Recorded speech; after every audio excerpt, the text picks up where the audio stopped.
Good morning, good afternoon, everyone, and welcome to another episode of First Canada Live. We're back for another week of action. It's going to be really good. I'd like to introduce our co-host today. He's the very exciting Youth Council member from Team 865 Warp 7, Cyrus. Hi there, I'm Cyrus from Team 865 Warp 7. All right, buddy, you ready to do this? Super scared, but oh my gosh, we have an amazing show today. I'm so excited. And there is nothing to be scared about. Like, nothing's going to go wrong here because it's just going to be good. And we do have a very exciting show. Like Cyrus said, this is First Canada Live, where we work together to bring our first community together, give everyone a chance to join in on the excitement of First Robotics. We aren't having events right now, but we're still bringing some of that goodness here. We're going to talk about teams. We're going to hear stories. We're going to have tutorials. This is going to be fabulous. So on today's show, we have two story time segments, one with First Canada FTA Karen Lee, and one with First Canada Chief Head Referee and Team 3683 Drive Coach Pranit Trivedi. We've also got a team showcase. Oh, there's a very special guest on today's team showcase, Cyrus. It's going to be a surprise, but it's like one of the true celebrities in our community will be here with Team 2706 Merge Robotics from Kingston, Ontario. And to start things off, we have Annika Pint from First Canada with a coding tutorial, which we're going to tell you more about in just a minute. But just want to remind you, we are live here on the First Canada Twitch channel. If you have any questions for any of our panelists, guests, hosts, creatures, just jump on into the chat, post a question right there, type it up, and we will do our best to get to it. And just remember, First Canada Live is here to celebrate the excellence and the awesomeness in our community. We're here to have fun, be positive, and just kind of enjoy what's going on. So we're going to do that, and we hope you do as well. But let's not waste any time right now. It's time to introduce our first guest. Welcome, the First Robotics Programs Coordinator for First Canada, Annika Pint. And Annika is going to be telling us about the Virtual Robotics Toolkit and giving us a live interactive tutorial. So I'm super excited to learn about all of this, Annika. So tell us what you have. Thanks so much, Karthik. Like Cyrus and you, I'm really excited to be here on this Monday morning to start the week off and to let the community know about this really powerful tool that they can use to continue programming robots during this time of social distancing. And so hoping that folks will tune in and really make use of this software after today's broadcast and throughout the rest of the year.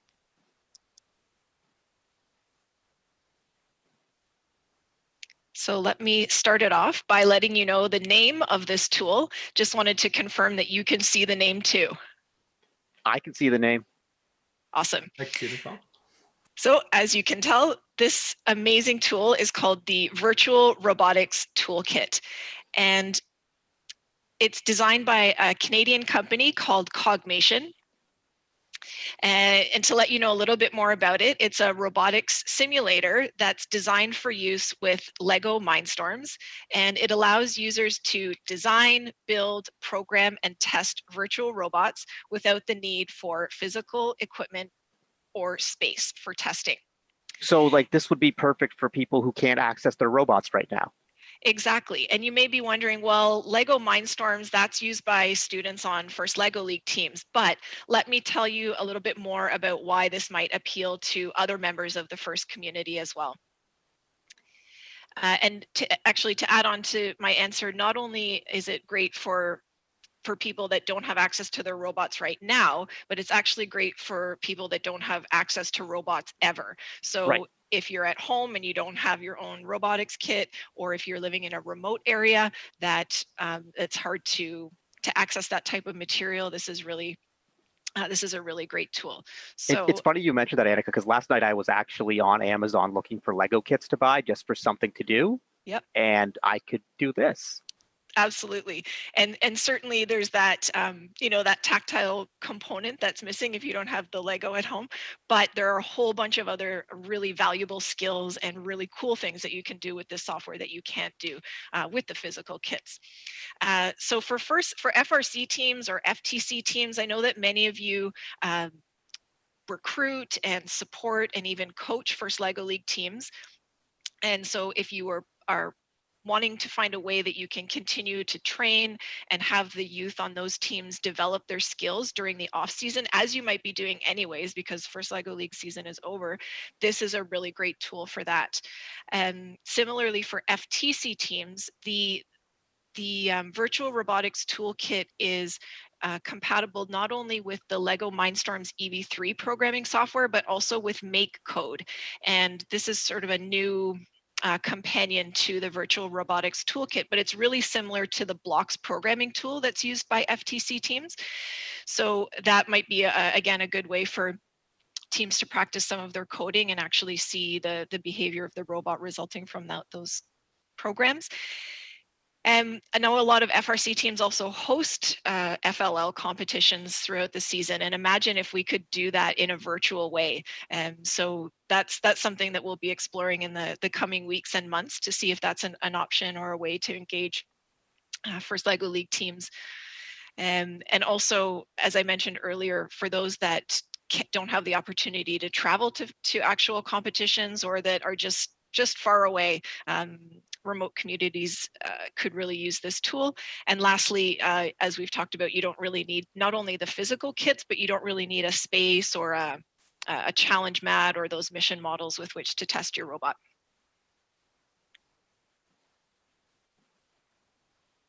So if this is something that you would like to check out, there are a couple of different types of software that you need. And they're listed here. So as I mentioned, the Virtual Robotics Toolkit is the main one, which I'll show you how to access in just a minute. But there are some other companion softwares that you'll need to go along with this. The first of which is the LEGO Mindstorms programming software. And then there are also 2 programs that allow you to actually create virtual robots using like a library of virtual Lego pieces, and then you can import your models into the Virtual Robotics Toolkit. Those middle 2, the Lego Digital Designer and the LDRAW software, aren't mandatory, because the Virtual Robotics Toolkit, as you'll see shortly, comes with some pre-built models. So that's just if you want to take it to the next level, which I know everyone in the FIRST community will want to do because that's just how they roll. I've actually played with LDRAW before years ago, and it's super cool. Basically, it's like a CAD software for Lego bricks, and you have your bricks and you can drag them together and you can build your Lego creations. And you can even then generate instructions that can be used so you could build it like in the physical world. So LDRAW is really, really neat stuff. I haven't tried Lego Digital Design software, which is probably like the next evolution of it, but LDRAW has been around for a long time. And actually the programming architecture behind LDRAW is so cool because it's created like every piece is represented mathematically by a vector, and like there's all sorts of neat geometry stuff that's going on. So like for a math junkie, there's cool stuff in there as well. This is really cool. I'm excited. Awesome. And I'm not sure if you can see my screen now, but I've just gone into the Lego Digital Designer, which conversely, I haven't used LDRAW, but I have used Lego Digital Designer, which has also been around for such a long time that unfortunately Lego is no longer supporting the software. So we have a way that you can still download the installation file for this, even though you can't get it on the Lego site. And I'll show you where you can grab that, because it's, as you said, it's really cool to be able to just grab any Lego component from ever. And well, drag it into the window. You can change the orientation and do lots of other cool stuff, but we'll check that out a bit later. I won't play right now. All right.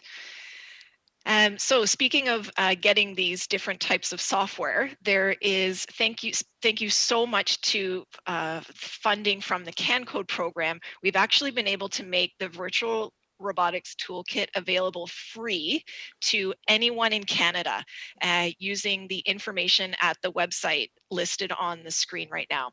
So it's www.firstroboticcanada.org/cancode/VRT.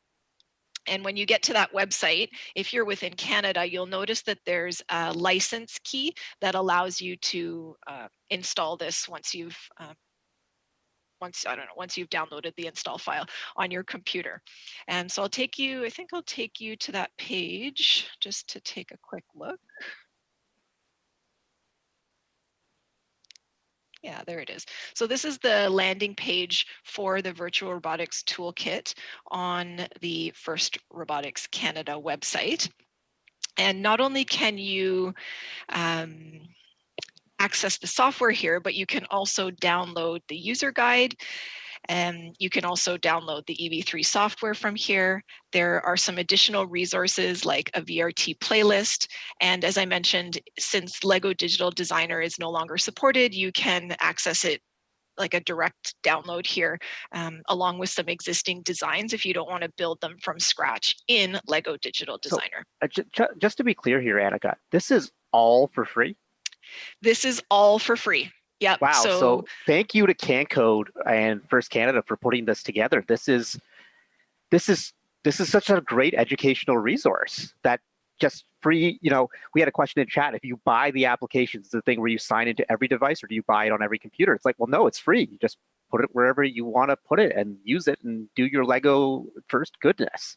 Absolutely. And granted, there are a limited number of licenses available, but the number is great enough that we don't think anybody will have to go without. Fabulous. Great. Any more questions from the chat there, or? Not yet, but I'm sure there will be as we start diving in. Awesome. So again, I will give you a quick preview of what the software looks like, but just to let you know, there are a whole bunch of different types of challenges in which the users can engage. So a couple of the examples are shown here, one of which is an apartment cleanup, which I'm sure many of you might need to do in your actual apartments and homes at this point, but this one involves programming a robot to clean up Lego debris. For any of you who ever stepped on a piece of Lego, you'll know that kills, and so we want to have our robot here programmed to drive around and pick up all those pieces. There is a sumo challenge. There's also a maze that requires you to program your robot to follow a line through the maze, choosing the most optimal route. And then even better for the first community is there are actual Lego challenge mats from all of the different seasons going back about 5 years.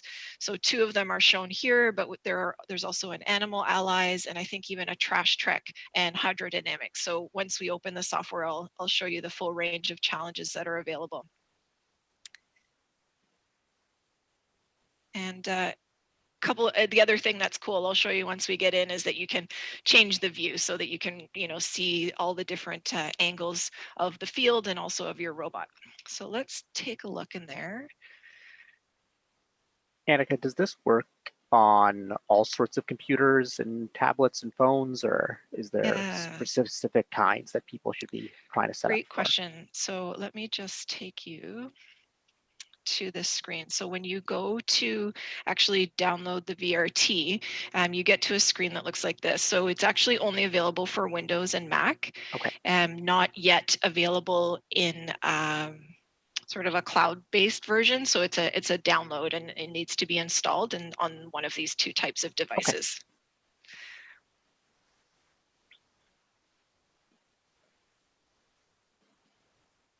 There we go.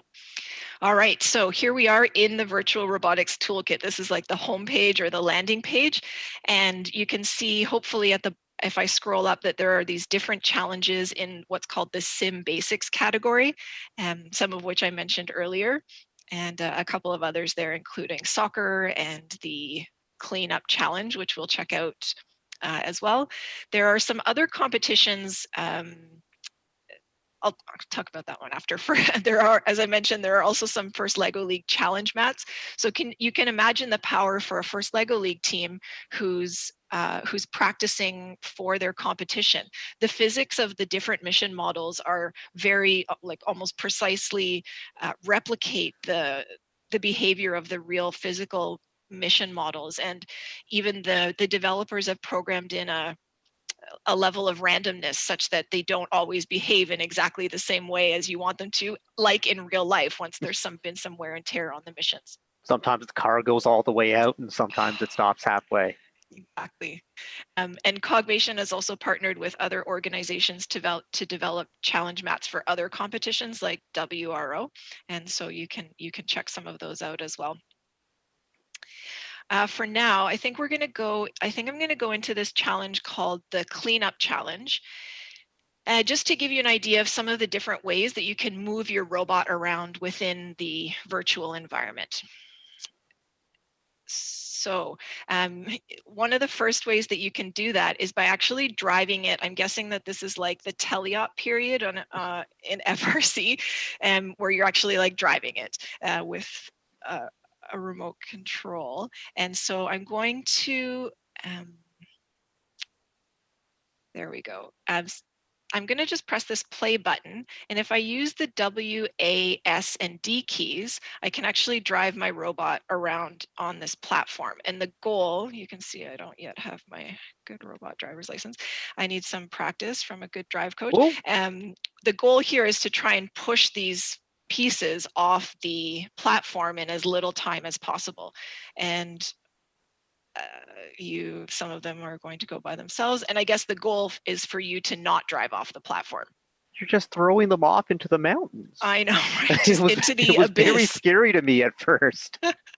And one of the cool things is you can have a scoreboard here, and you can see, try and beat your best time, which is obviously easy because 28 seconds is a long time. So that's the driving, the way you can drive it with your keyboard. The other thing I'm going to do is just reset the field here and show you that you can also program your robot to drive autonomously, as all of our teams need to do at some point in one of their matches. So what I'm going to do is just go over to the Lego Mindstorms EV3 software, which is one of the other ones you can download free. And I've created a fairly simple program here using the blocks at the bottom. And in this program, the robot's designed to travel forward. Its wheels will travel 1.5 rotations. Then the robot will turn towards the tower, hopefully, and then it will drive forward with the wheels turning another 5 rotations to hopefully push off those blocks. But before I can get that onto my robot, I need to connect the bricks. So down in the bottom right hand corner, you can hopefully see EV3 educator vehicle. If I click on there, it will connect via Bluetooth to the virtual robot that's in my other screen. And I'm going to download this program to the robot. So this is going to feel very much like you were programming an actual EV3, even that you select the Bluetooth connection and all that sort of stuff. So the kids or the adults are going to get those same habits, which I think is really cool.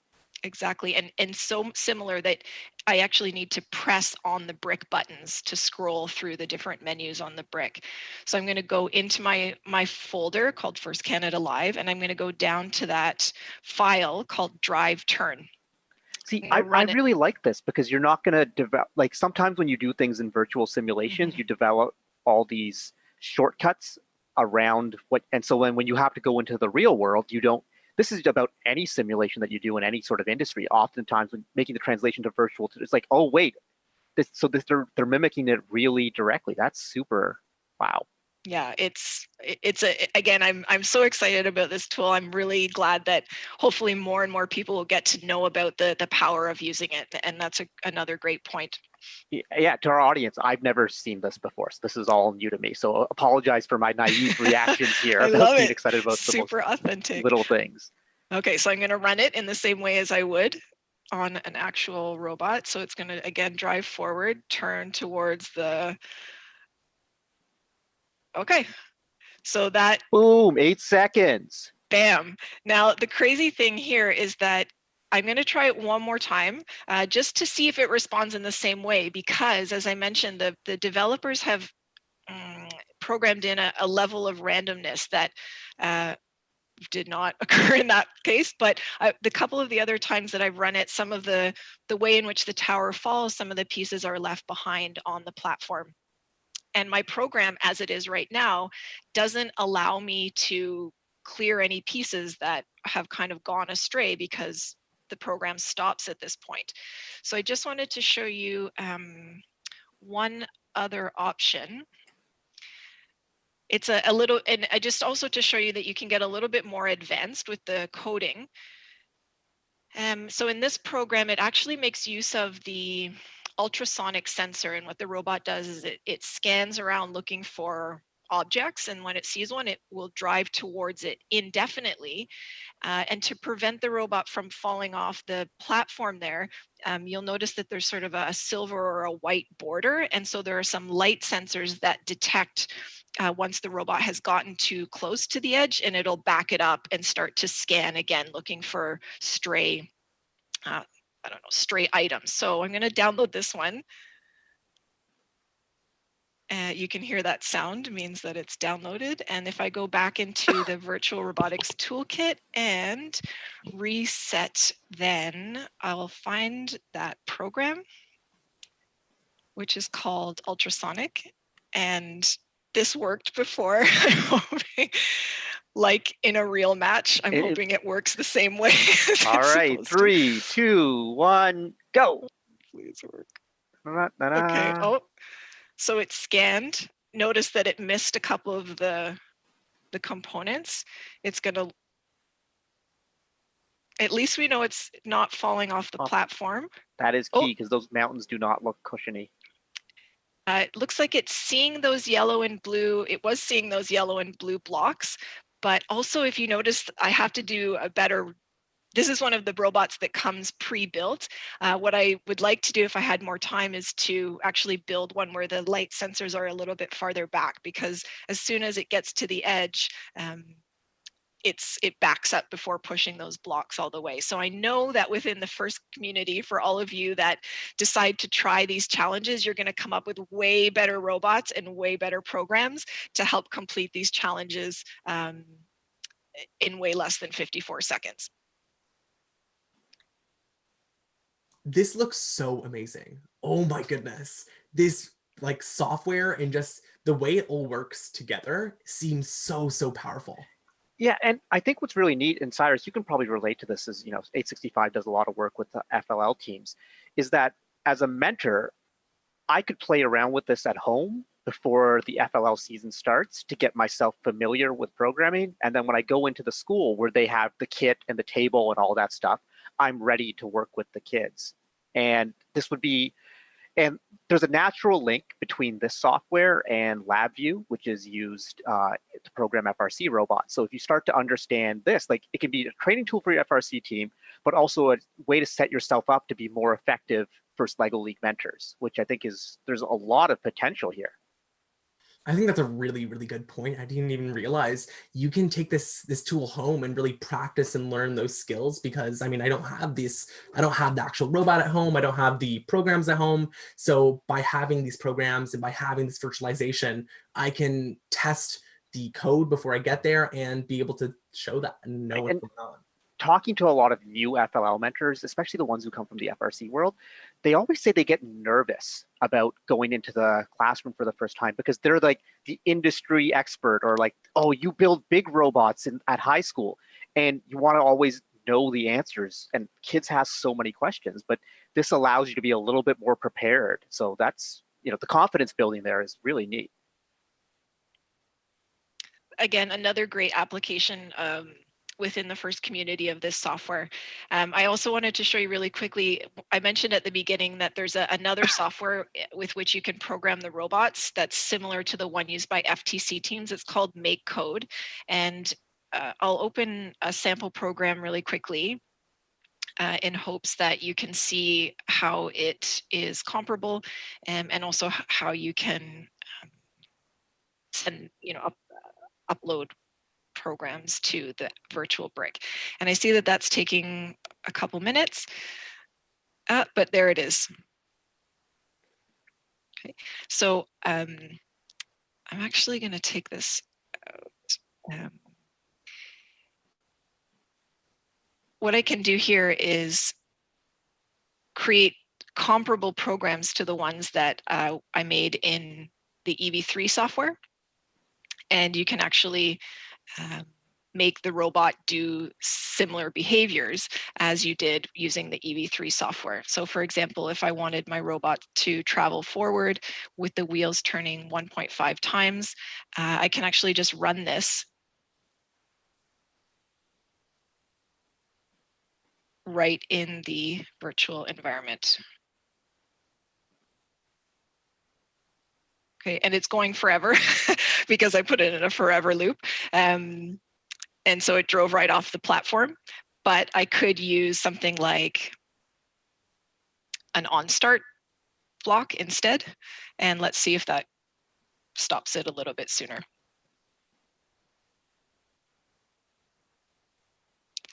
This programming language speaks more to me. Yeah, so it's good that you have those options. And that's just a really simple one, but I think you get the compatibility idea there. This reminds me a lot of when I was at Waterloo, the first programming course you take there, you worked on something. It was called Carl the Robot, and it was basically a dot that moved around. It's very similar to Logo, which was developed years ago in the 80s, but this sort of world is like so valuable because when you're learning how to program, it just means more when you actually have something tangible that's moving around, as opposed to the hello world statements that, or like, you know, make a loop that counts to 15, as opposed to making something drive. This is just amazing. Absolutely. And I know we're coming close to the end of this segment, and there's lots more that we could talk about. So I'll quickly mention a couple of things. You can use Lego Digital Designer or LDRAW, as we talked about, to build your own robots, different from the ones that come automatically with the software. As you mentioned, you can also generate and share parts lists and building instructions, so you can make these robots in the physical environment. It coming soon, thanks to Cogmation, some of the work they're doing, you'll actually be able to compete in these challenges against people from all over the world. Through a site called virtualrobotgames.com.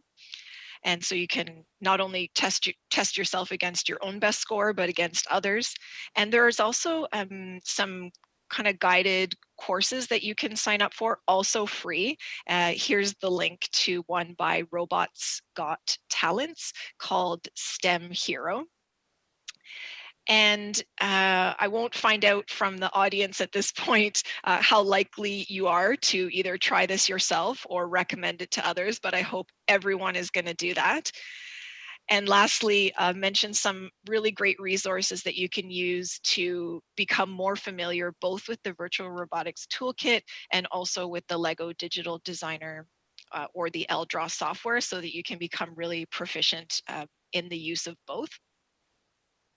And if it's okay with you, I'll share all this information with the viewing audience in the Twitch chat, so that they can access the entire slideshow, including the links that are shown here.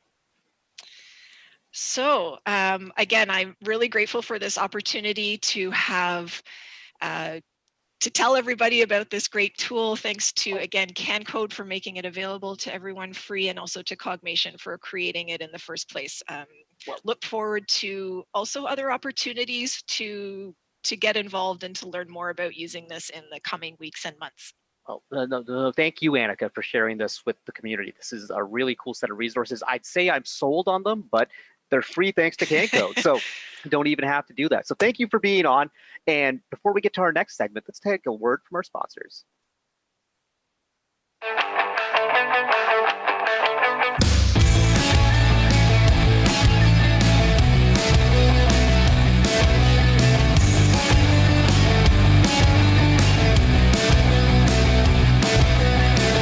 We're here in Houston for the World Championship for First Robotics. We're Ursuline Robotics. We are from St. Louis, Missouri. I'm one of the drivers of two. I control the elevator and the gripper for our robot. I'm excited, but I'm still nervous. And it's really until like I walk out onto like the field to help set up that my nerves actually like calm down. My favorite parts are the matches, just because it's so much fun and you get to interact with so many other teams and you get to see what you built working. We have one primary scouter. She sits in the stands watching the teams, see what they can do. We figure out what everyone's best at and figure out a good game plan. I'd say we're probably best at hatches. We have been pretty consistent and pretty fast at that, and we've had lots of practice with it. My favorite thing about First Robotics is the teamwork. You know, we're working with people from all over the world: Mexico, Canada, Japan, Australia, Turkey. Robotics is really one language, but it doesn't matter what language you speak, robotics is robotics. I can go over to a team that doesn't speak English and they can help me with it. So it's crazy cool. We all have to work together in order to get it to work, and so that's a really satisfying feeling.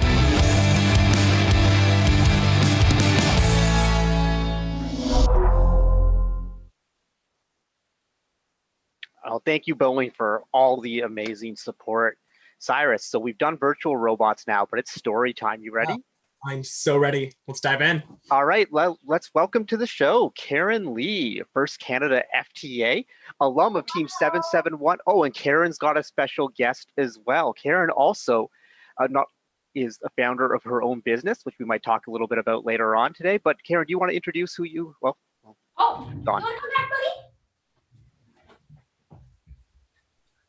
I usually can't bring her with me to events, but she's here with me at home. Oh my gosh. This is my puppy, Blue. And she's kind of grown up, you know, showing up to some events and going to set up. She loves playing with game pieces. That's fabulous. Well, glad you could join us, Blue. Glad you could join us, Karen, and here on Storytime. You know, like you're another one of these volunteers that we have who's made the transition from alumni to volunteer to leader. Do you want to tell us a little bit about your first story? So, your journey, where it began, where it's taken you. Let's do it. So my first season was 2007. So I've been in first for more than half my life. And Karthik, I remember you were at one of the very first robotics meetings like I ever went to. Yeah, yes, at St. Mildred's. Yup, like this is probably like 2006. And so I joined as a student because of the way that the grades worked at my school. I was only 12 when I joined the team. And that very first year that I joined, we won all the big awards, and then I got to go to the World Championship, and it blew my mind. And then the following year, we won absolutely nothing. And then I became so focused on like, okay, no, like I like the winning thing more than the losing thing. We got to go back. Like Atlanta was amazing. There was like indoor carnival, and I remember like I was just, it was a school trip, but there weren't very many chaperones, so I was just basically just like set free in this huge venue as a 12-year-old. Yep. I remember that first season. That's right. You won a regional with 11-14 and 2056. 2056's first win as a part of that giant streak. Yep. You were there for that. Then you won the Chairman's Award at your next event. Yes, we did. So that kind of set my expectations for like what was to come. Turns out that was going to be the anomaly for many years after that. So then I became team captain. I did a lot of things. I was like, basically, we have to build this team up from scratch. Like, how do I build a website? Like programming, like who's in charge of that? How do I build a robot? I had to figure all that out. And so we eventually went back to the championship before I graduated. So I believe it was like 2011 when we qualified again to go to the World Championship. I remember that year at kickoff, there was Engineering Inspiration was sponsored by, I think it was NASA at the time. Came with a monetary grant. So I was like, okay, first of all, my team doesn't have very much money. We need that money. So we just gunned for that award. So then we requalified to go to the championship that year. It was in St. Louis, and that was amazing. I was so happy.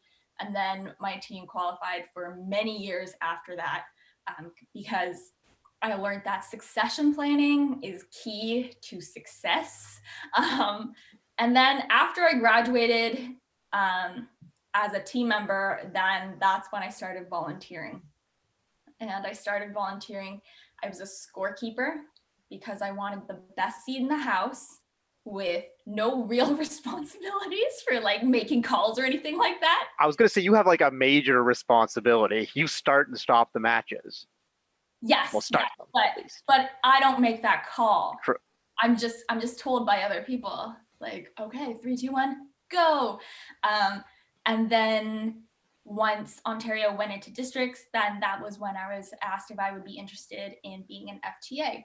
So I've been doing that for the past 3 seasons, and I have loved being a volunteer so much. I always joke that I like being a volunteer so much more because it's like I get to be part of every team and I get to have a little part in everyone's victories and not just my own teams. So yeah, I really like being a volunteer. Yeah, well, I mean, we've talked about it a bunch on the show, and we're going to keep talking about it. Volunteering is definitely where it's at. So Cyrus, now that you've heard some of Karen's story, what questions do you have?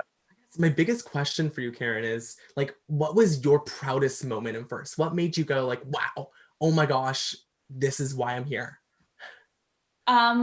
Definitely after I spent, it was like 4 years rebuilding up the team because we won really big my very first year. Then we had literally nothing to show for anything the second year I was on a team. And then after that, I kind of built the team over 3.5, 4 years.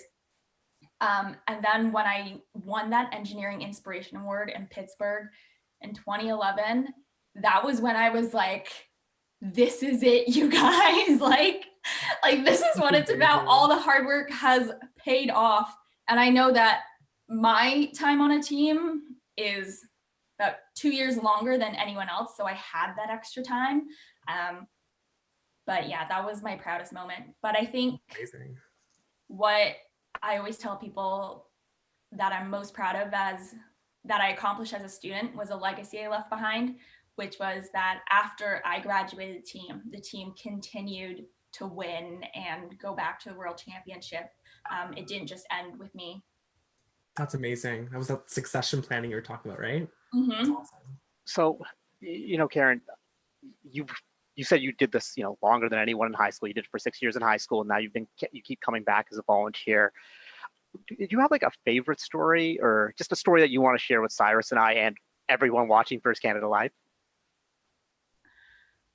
Honestly, it astounds me because everyone seems to remember like a very specific like match. Like these teams were in semifinals. It was this year and this happened. Whereas for me, somehow all those kind of blur into the background. And what really stands out for me are the relationships I've built with other people. And so there's no specific story, but for example, Karthik, I've known you for I don't know how many years. 14 years now. Okay, yeah, see, that's a lot. And I'm kind of always like outside of my family and people have known me since I was a baby, I was like, I don't think there's anyone else like I still talk to that I've known for that long. And that kind of attests to how strong this community is and how it's really hard to leave once you get in because I feel like I always explain this to people every year when I go to a different competition, I'm like, guys, it's like going away to camp, like summer camp. You spend all day with these people and then it's like having sleepover at night. Not actually, we have our own separate rooms, but we all like get together and we watch a movie in someone's hotel room and it's fun. I love it. Summer camp might be the best analogy to describe what it's like as a volunteer at these events where you work so hard during the day. You get up at 5:30 in the morning, you jump over to the venue, and then you're just go, especially in the role you have as an FTA, where you're having to like fill so many jobs and you have to be this incredibly technically competent person. And then at the end of the day, you're exhausted, but at the same time, like this is like your chance to be with your friends. So you want to hang out and you want to, chat about the day, about what happened, and you want to tell stories about all the teams that you worked with. And it's like, yeah, I met this one kid with an afro from 865 and he was just the coolest. And, it's really, yeah, it's a special thing. And I really, really recommend it to all our high school students who are watching. When you graduate, take some time to volunteer. Try it at least once, just once, whether it be at an FLL event, an FTC event, or an FRC event. Try it out, and I think you'll probably stick around. You know, we have a lot of young people watching today, Karen, and I think what's really cool is like your story. Like, there's just been so much excellence in your life. Can you tell us a little bit about where you went to school, what did you study, and why you chose this? So I followed a very atypical stream. So because I joined so young, for me, like, I lived and breathed first. Like, everything I thought about year round was like, how do I make the team better? Like, who can we talk to learn how to build a better robot? So for me, I assumed I was going to be an engineer. I was like, obviously I love FIRST Robotics, and they're like, engineers like save the world or whatever. So I applied to engineering programs when I was in grade 12, and throughout grade 11, I was visiting schools, checking out their engineering programs. However, it wasn't until I was about to graduate that I really took a good think, and I was like, wait a second, maybe engineering might not be for me, which is very scary because those are your formative years, and that's what I grew up around, and everyone I knew who had graduated basically went into STEM. But I guess it's really funny because all my teachers, my parents, are like, Karen is the wild card. You don't know what she's gonna do. So I decided to go into business because what I really loved wasn't building a robot. It was working with people and building a team and being a part of something in that capacity. So I decided to do some business because that's a very practical thing to do in university. But my real passion was in art history. So I literally flipped the switch on everyone in my life. I went from engineering, like that's what I'm studying, to, hey guys, I want to look at old pictures painted by dead people. It's going to be great.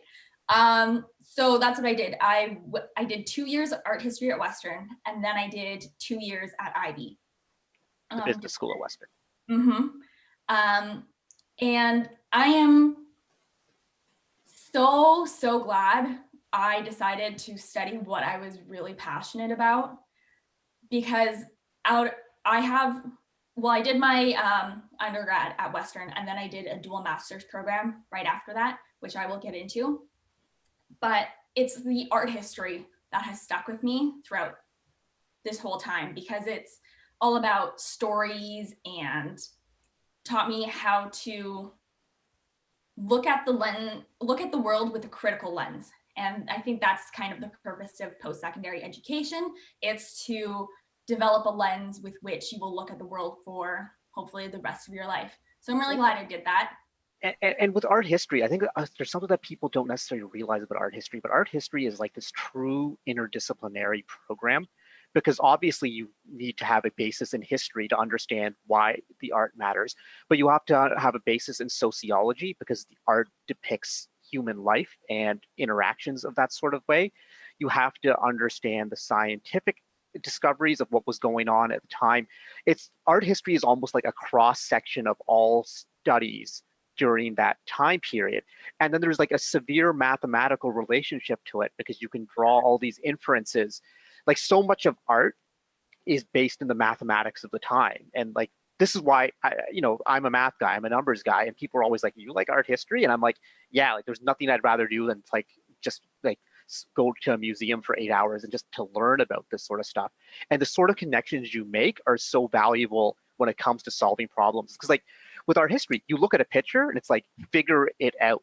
And it's really, really not that different to you have a game manual, figure it out. I know that sounds weird, but there's a lot of parallels there.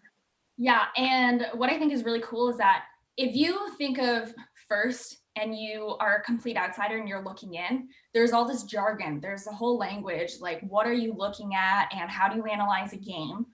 It's the same thing for art history. Like the more you learn about it and you learn the tools on how to read an image, and how to approach visual culture, the more call outs you'll see. You'll see artists like making inside jokes to each other from like one painting to another painting, like across eras.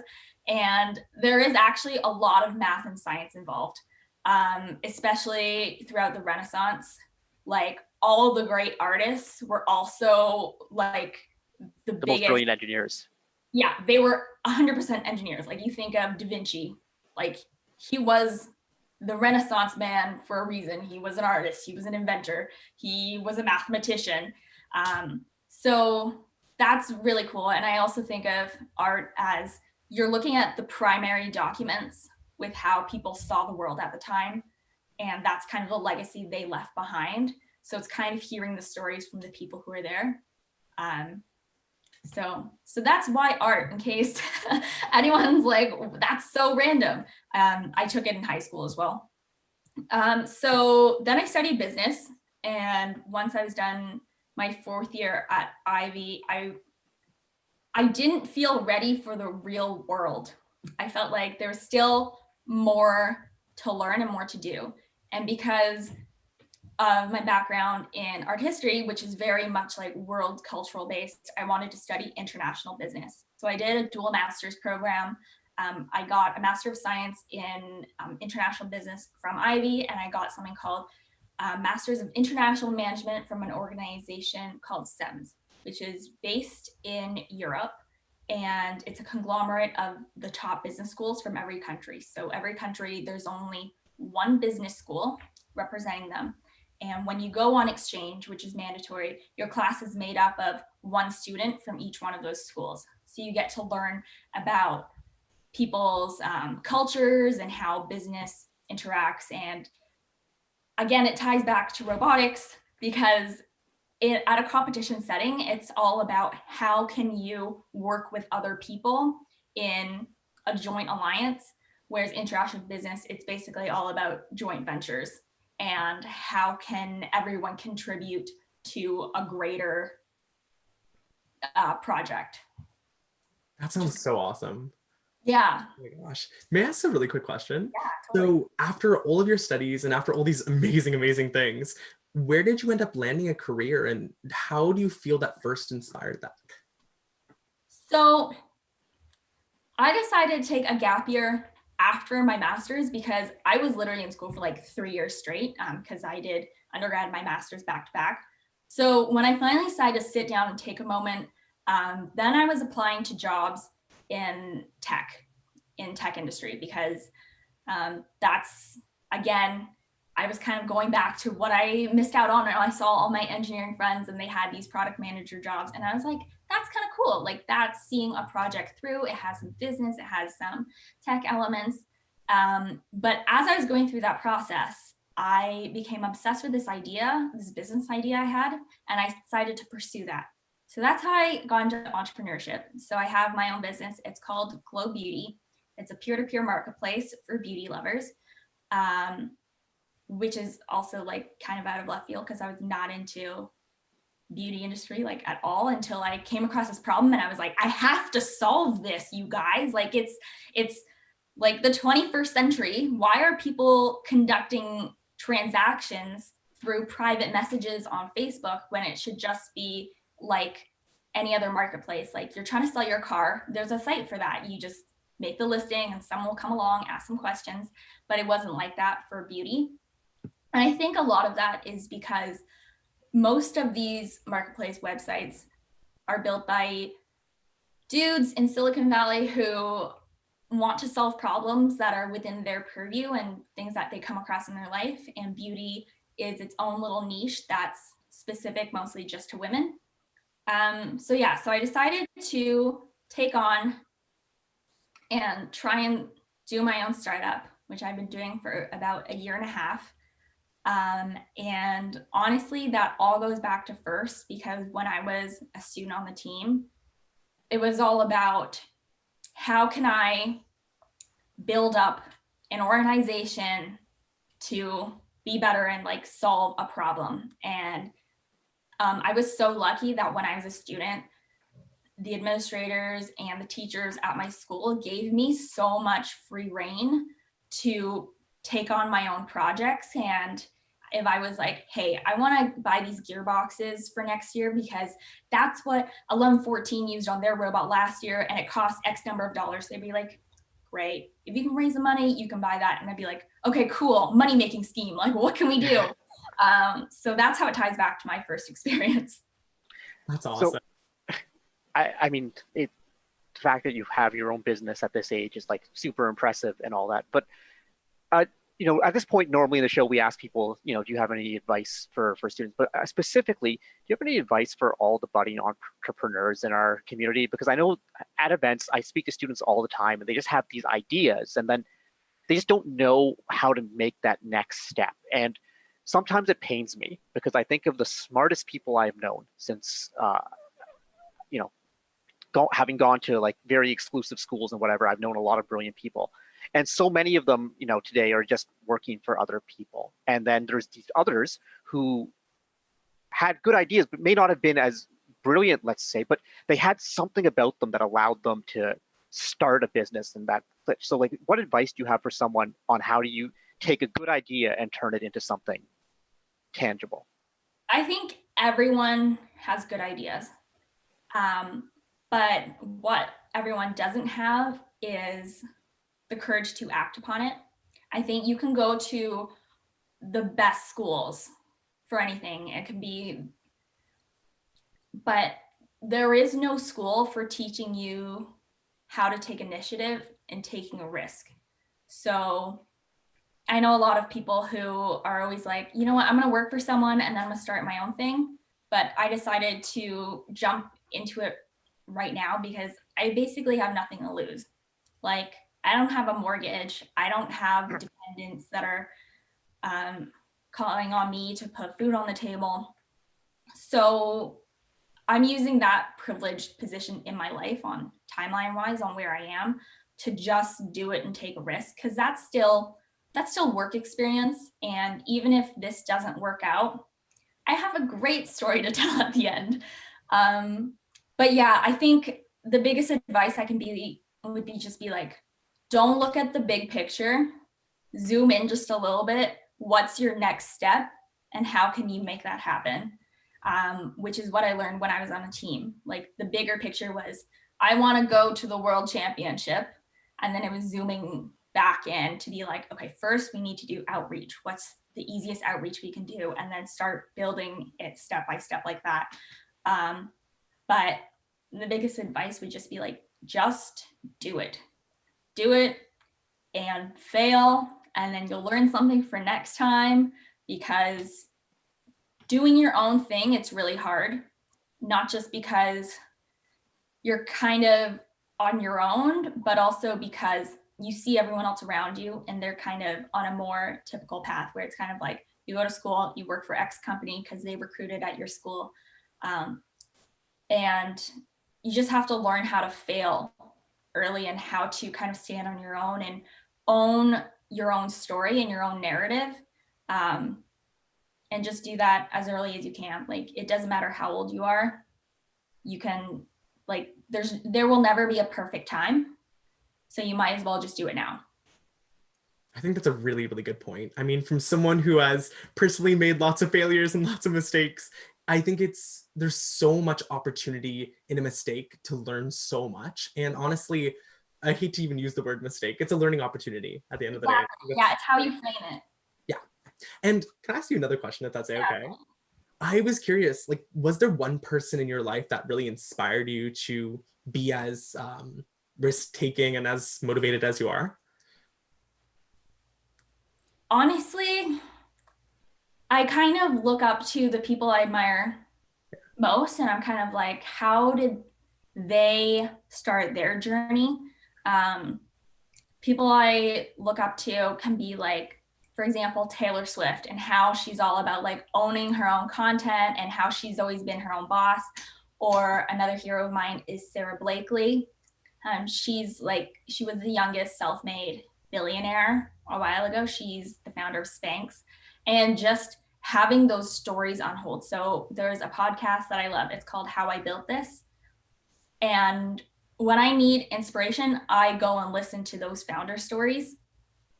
But for the most part, I've kind of always just done my own thing. And I know I would never be happy like not having acted upon this idea of mine to start a business. So yeah. Thank you so much. Yeah. Oh. We got a couple questions from chat, Karen, we want to try and get to before we close out here. Hi, Karen. Did you ever consider going back to 771 to mentor with them as opposed to volunteering with First? I have. And at the time, when I still knew students on the team, I went back and I was always available for advice on how to deal with internal conflicts or how to plan their next steps.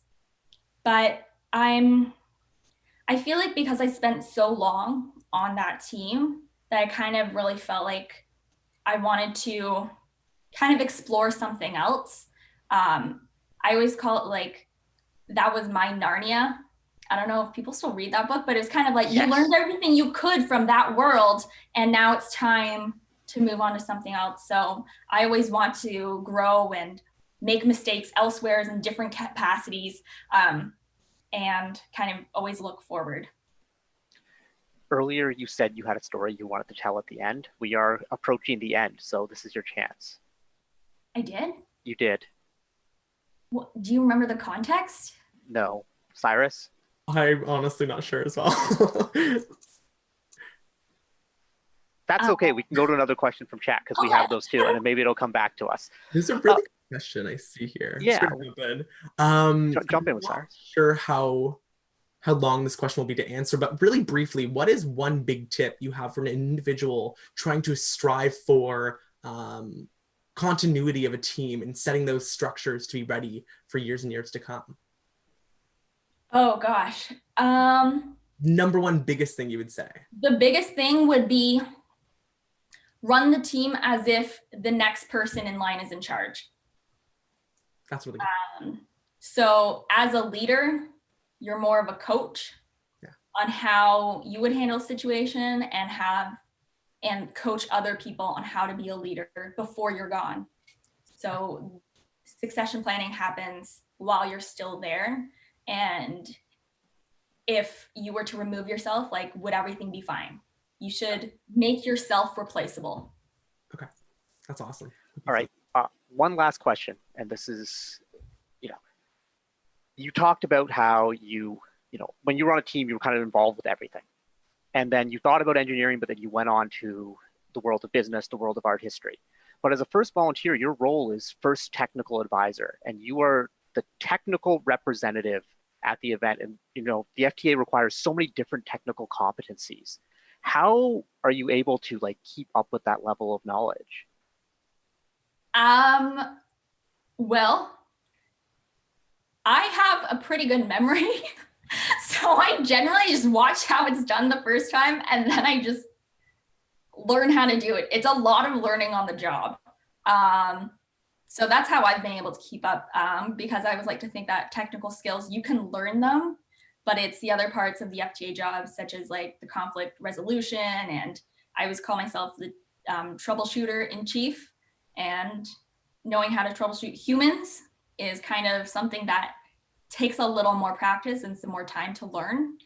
You can't learn that just by watching someone and then just doing it. But for things like checking robot connectivity, it's usually the Ethernet guys. All right. Well, thank you so much for being on, Karen. You were such a role model in our community, just like the story, like a business runner, FTA, alum, gone to cool places, been across Europe, so thank you for being on. It's really great. But before we get to our next segment, another story time segment, let's take a look at this word from our sponsors.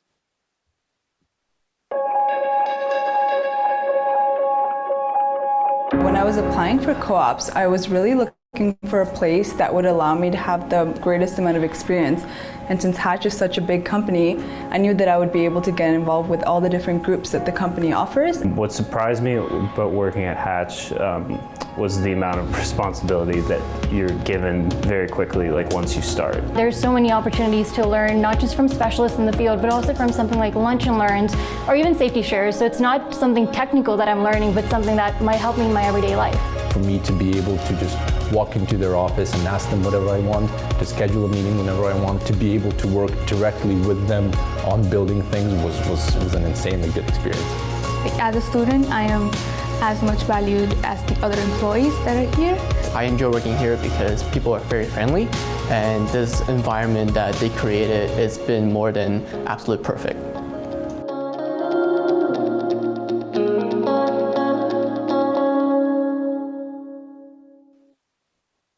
And we're back, and Cyrus, that story time was a lot of fun. Might as well just do it again, right?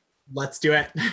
All right, I'd like to welcome to the show First Canada Chief Head Referee, a mentor and drive coach for Team 3683, alum of Team 188, and recently anointed as a Master Jedi in their chairman's video, the one, the only Pranit Trivedi. Hey guys, thanks for having me. Hi Karthik, hi Cyrus, how are you guys doing? We're doing great, Pranit. Karen told us some cool stories, and we can't wait to hear what you bring, because you've been a part of this program for so long, and you've been entwined at every level. You've seen some of the best matches up close. So tell us about your first journey. Where did it start, and where are you now? Well, as you put it, I am an alumnus of Team 188, Robotics. I moved to Canada in 2007. Just before grade 9 started, and I remember I had to go write a little test to figure out if they were going to put me in grade 8, put me back a year, because they weren't really sure how my English was going to be coming in from India, or if I was good enough to be put into like grade 9 directly. So I had to write this one English test and one math test, and then, like, okay, I guess your times tables, you can go to grade 9, good enough. So I ended up there, and then I remember I had to there was club shopping day on like the second or third day of school, and I go around, and what really got me is the old Robotics room had a really cool painted door, right? Like all the high school doors are just like what, a blue or black or green or whatever. But this one was like painted white with like half a red maple leaf and like with the 188 on it, and it was like a little woven robotics. And I was like, "Yo, that's cool. I'm gonna go check this out. Let's see what's going on." Like typical Scarborough band, like a month and a half. Yo, it has a nice tag, man. Let me go see what that's about. Hey, listen. Sometimes you gotta judge the book by its cover, I guess. But yeah, so like the room's technically, like, I saw it in the first day of school. I didn't really know what was going on. I don't know if it was a team or a club or whatever, but I peered my head through the window, and I just see like a bunch of tools, bunch of robots and whatever. And it was just, I was like, hey, this would be pretty cool. I like building stuff, and I like working with my hands. So I joined the team in fall of 2007, competed in FVC at the time, as it was called. And then my first season was 2008, and first Overdrive. I'm sure you remember that season very, very well. And my first ever event that I attended was the 2008 Waterloo Regional. So I get there, and I'm like, hey, this is fantastic. And a great typical Niner. I have no idea what's going on at an event. I don't know what it takes to get a robot on the field, off the field, what I need to be watching for, or anything like that. And I remember at the end of the first qualification day, I was like, hey guys, like, we're second place. This team from St. Catharines is in first place. There's no reason they wouldn't pick us. Like, we're second for a reason, like they should pick us. And they're all like, Pranit, shut up, man. We're trying to figure out how to do this. And I was like, guys, no, seriously though, think about it. And I was like, really, really adamant on that. But the Saturday happened. We got our butts kicked, and I still remember the score was like 60 something points apart. The final match 2 score, and it was absolutely crazy, right? Like we were defeated like very, very easily, but that kind of got me even more interested in like what makes these teams so good, and how can we make it there? Like, how can I get there with the team that I'm on? So that started my journey on 188, and then we I guess we talk to each other, we socialize, we figure out that it's not just like everything behind closed doors. it turns out like people are super chill, super cool. All you have to do is go up and talk to them, and you'll learn from them. So then I was in high school, all 4 years on Woburn, and then after I graduated, I took a lesson out of a bunch of my former mentors' notes with books, I guess, and they said, try not to go back to your own high school team immediately out of high school. Take a year off, learn about yourself, learn about the world, or go to a different team where you get a different, like you just get perspective on what you had, what this new team has, and what you're working with. So I went on to mentor Team 610 in 2012 and 2013, where we won the World Championship along with their buddies from Mississauga 1241, Theory 6. And then I went back to mentor Woburn for one of the years because they had a teacher strike the year before. So they needed a lot of alumni to come back and help bring the team back up. So that was really cool. And I took a couple of years off from mentoring. I volunteered at like 6 events in 2016. That was the same year I was supposed to graduate from university, but I decided, no, don't worry, I can just keep volunteering. So that was pretty cool. And then I joined Dave in fall of 2017 when I got a job in Kitchener-Waterloo area. So I've been there since. So that's my team side of things, I guess. For volunteering, I started reffing in 2013 under former Woburn student and former 1114 mentor Ian McKenzie. And I remember I was like, I had a knack for like just figuring out how many discs were on the field at all times. And I remember I stopped like 4 matches just before it was like 3-2-1. And you were really, really upset with me because I would be like, everyone give you a thumbs up and I'd be looking around like, hey man, this robot has 3 discs, but there's not enough on the field. Yeah. What's going on? Because the random rep's supposed to go through the proper channels as opposed to just stopping the match like that. You know that, head referee. But I do now. I didn't know it back then. I was a first-time reffing, man. I was still a ref in training. It was all good. But yeah, I've been a head referee since 2014, and I absolutely love it. It's very, very, very rewarding when you get a chance to work with all sorts of kids. Like the youngest of the youngest. Like I've had kids show up to me like in grade 8, ask me questions, and the caliber that like the questions and like the way they present themselves is so good. Like all the way ranging from grade 8 all the way through grade 12. And like it's really rewarding, as Karen put it earlier, right? Like it's conflict resolution, it's working with people, it's people management, and then you're just trying to like sharpen your skills and keep yourself in the game while helping them and giving them the best experience that you can. So that's been pretty cool. Damn, that was a long story time. Not even, buddy. We got a long way to go. Yeah. So throughout this entire journey that you had in First, from volunteering to mentoring to being on an FRC team, what is one moment that you're super, super proud of? I think I'll give you 2 quick examples. So one of them was, I think actually, most of them happened surprisingly in 2018. So the first event that took place was at the Durham College District event. That's the week 1 event. Everybody figures out how to play the game in Ontario. First like week, so we had like lots and lots of head refs there, dressing up like they're being referees. So when they go out and disperse to their own events, they can like follow what we set the standard at for Ontario. And we had this one team that came in. It was a First Nations team. I believe it was 63-39. And I remember it takes them like 2 days to get to the event. They have to take like 4 modes of transport to get to us because they're so far out from us. They have to like take a car, they get on a ferry across the lake, and then they have to take a train or that like so it's absolutely crazy. And then I found out that they're competing the week 1 event and then they're competing at a week 6 event. And in my head, I was like, what? Like, why didn't you guys just try and do like a back-to-back or something? But it was really rewarding. Like up until like 2017, 18, like up until then, I was like, because I've been a competitor since 2007, 2008, excuse me. I always found it be like, teams are competing, teams should know better. Teams are competing, they should know the rules better, they should know how to compete, they should know how to play the game. if you make a mistake, I'll let one or two go, but then then it's on you kind of thing. But then like learning about like what that team goes through, learning about like what they go through as individuals, as a team, I was like, you know what, like obviously we already have a really good environment, the volunteer setup for the students and the teams, but it occurred to me, it's just like teams just like don't have the time or the resources to even look at the resources that they're provided. Like they're fighting so many battles on the side. So I remember teaching them the entire 2018 FRC game on load-in day.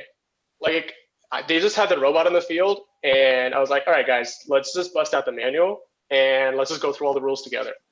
And they're like, oh, okay, cool. I didn't know this was a thing. Like a couple of students were amazed that this was a manual. There was a manual involved. I'm like, okay, cool. Let's go through this. This is what you can do. This is what you can't do, and whatnot. So, and then they competed. Obviously, they had a really tough time in matches because they didn't have access to the robot kit of parts until like week 3 or something. Because the kit didn't arrive in time or something like that. So it was something crazy. But yeah, like they competed and they were like having a good time. And I was like really, really happy with that. And then my second moment actually came, as I mentioned, aforementioned, 2008, the Waterloo Regional was the first ever regional that I competed in. And I competed there a couple of times after, but obviously the first one that I lost, I was like, you know what? Someday, somehow, I really, really wanna, like, if I ever compete there, I wanna do my best to like win that. Because that kind of brought me like, that would be like, oh, I come back full circle. So in 2018, it's my first year with Dave. We are competing. There's a bunch of people. It's their last year. All the grade 12s have been on some grade 12s have been on for like 6 years or 7 years. Talking about you, Danny, and like everybody really wants to win it, and we're competing against like some of the best teams in the world. Like 1241 is there, 2056 is there, 4917, who later on went on to go to Einstein with 865, right? So that was wicked, and we're competing, and we won that. So it was like a monkey off our shoulder, like a chip off our shoulder. We had to like win, and we won it, and everyone was like highest of highs. You know, we're like excited for McMaster. We're gonna go. We're competing there. Went on practice day. We hit our practice field match. Like we hit all our practice matches, and we played the filler line. Like that was kind of a new thing for me. So we're going, and then the non-selection arrives. We are ranked 14th. Here we go. You know what? If I just own up to this, people can't chirp me from the chat. So that's what I'm trying to do here. What happened is we were supposed to be, we were talking to a bunch of teams who were ranked like 2nd and 3rd. We made our pitch to the first seed, 2056. They decided to go with 1241. We're like, okay, cool.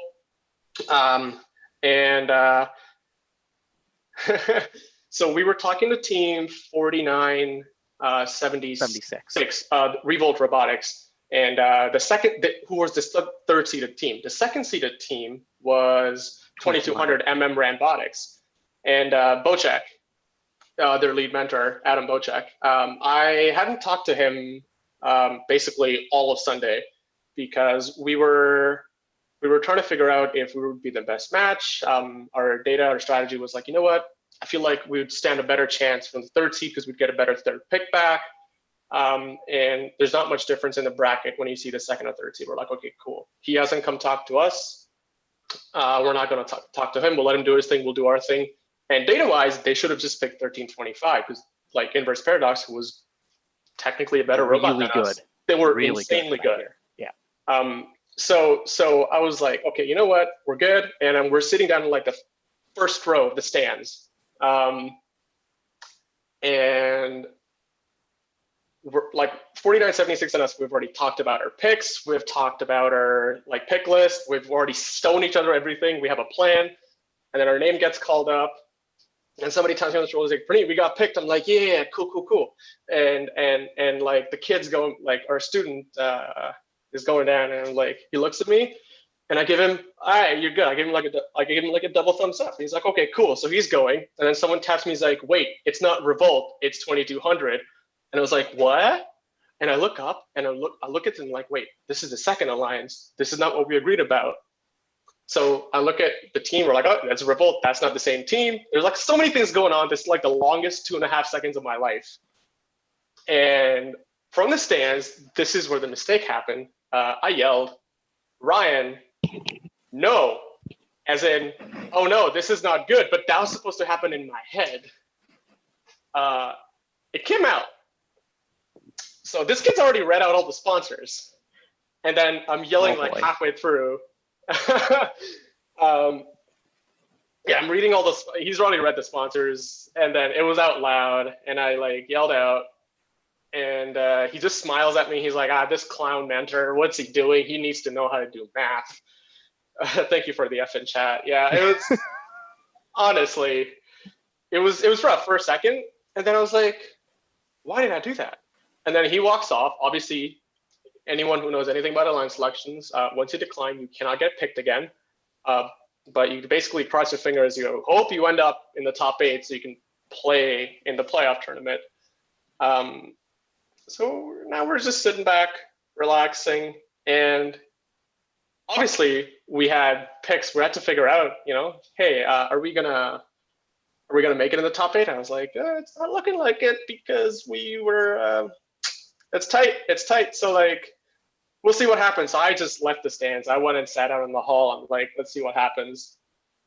Couple of kids, like the grade 11 and grade 12, like scouting students came up and they're like, okay, Pranit, like, what are the next steps? And like, next step is figure out if we end up 8th, who we're picking. They're like, okay, cool. So they leave.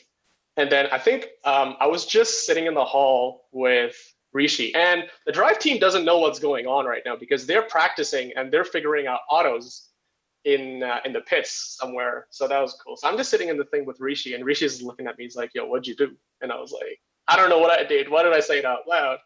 But there was not much talk. It was mostly just like, he looked at me and I knew what he was asking. I looked at him and he knew what I was going to say. So it was just like quiet.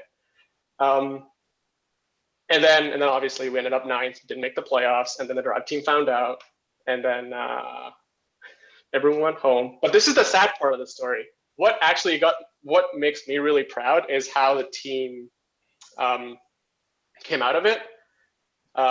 Like, yeah, everyone was sad. What made it worse is I had to drive the drive team home that day.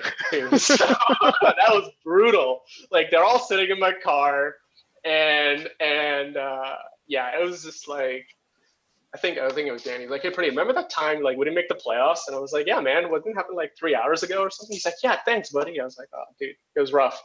So yeah, that was a rough part. But like, what made me really happy, what I was really proud of is like, they understood, like, like we're humans, we make mistakes. Hopefully they've forgiven me. I know like a couple people still hold that against me, but that's cool. I understand. Wait, well, hold on. Who holds this against you? Because like, mistakes happen. Like, obviously this was a big mistake. Like there's no getting around it. But like, yep, there was no malice in this whatsoever. Like, this was just like, I can understand holding something against someone where they have intentionally deceived, or they have gone and lied to people. Well, it's intentionally deceiving. That's just a synonym of what I'm saying. But, where people have done something unethical. You made a mistake. It can happen to, and it could happen to me. It could happen to Cyrus. It could happen to anyone in chat. Yeah, I mean, I'm in chat, and it did happen to me, and I can tell you it sucks. And I mean, either way, let's just forget about whoever still holds it against me. It's like, it's okay, guys. Like, I hope, like, I'm putting it out there. I'm sorry, and I'm still am. But like, Team Dave has gone and learned from it, grown from it, and we've done pretty well ever since. Fun fact, ever since Pranit declined from the 14th seed, Dave has won every single district event they have attended. It is the like reverse alliance selection curse. So I'm just saying, if your team's had some bad luck for a while, just go decline at an event when you're not supposed to, and then all of a sudden, all the medals, all the bling, you just... Oh God. No, but like that was a big part of it, right? Like we learned, and then from there we went to we went to provincials that year. We paired up with 1305. Then we lost to, I think we lost to, I don't know, I don't remember who we lost to. Either way, we made it to Worlds, and then we're like, okay, cool, this is gonna be amazing. And then we went on, like we had a great rest of the season, but Waterloo Finals was the last set of like playoff series that we won that year, like finals 2, and then we didn't make it past quarters that year. So we're like, ah, damn, like is this it? Or are we not going to get better? Like, is this it? And then they decided, hey, let's this guy who can't do math and can't figure out if we're going to make playoffs, let's put him behind the glass. Like, yeah, what could go wrong? So what it turns out that, you know, it turned out okay. I did some math over the summer and then got better from there. You are a much better drive coach than you are lead strategy mentor. Oh my God, dude. I'm just saying, the results.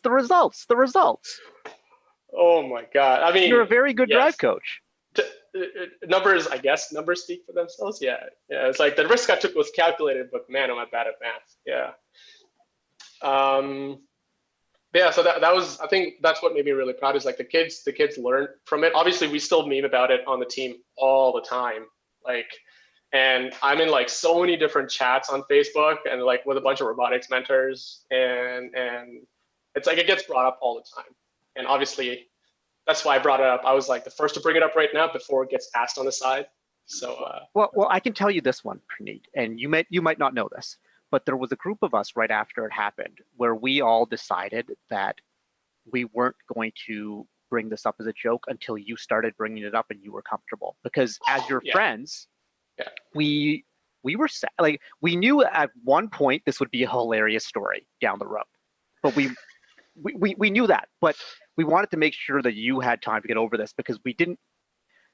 It's no fun making fun of someone who's actually sad about something. That's just bullying. That's just mean. You know, now this is like, you've gone on to all these successes or whatever, you've learned from it. That's a fun story. But like your group, your friend group, we were, most of us at least, were like, no, like, let's just be easy on Pranit, whatever. And then you responded and rebounded so quickly from this that it was just like, okay, it's all good. So.